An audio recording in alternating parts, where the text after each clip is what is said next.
আগে যখন বাবাকে বলতাম যে বাবা আমার টাকা লাগবে 10,000, বাবা বলতো আমার কাছে টাকা নেই।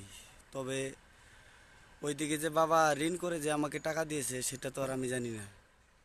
আমি টাকা নিয়ে এনজয় করেছি, পার্টি করছি, কিন্তু বাবার যেদিকে কত কষ্ট হয়েছে তথাপিও বাবা আমাদের কোনো দিন কষ্টটা বুঝতে দেয় না। আর ঈদের দিন আসলে কাপড় কিনে দেওয়ার জন্য বলতাম শপিং মলে নিয়ে যায় কাপড় কিনে দাও, কিন্তু বাবা নিয়ে যাইতো, কিন্তু বাবা যে ঋণ ধার করে কাপড় কিনে দিত সেটা তো আর জানতাম না। আর আজকে বাবা চলে গেছে, আর ঈদের আনন্দটা আর মনে নাই, কিন্তু বাবার কথাগুলো এখনো মনে আছে।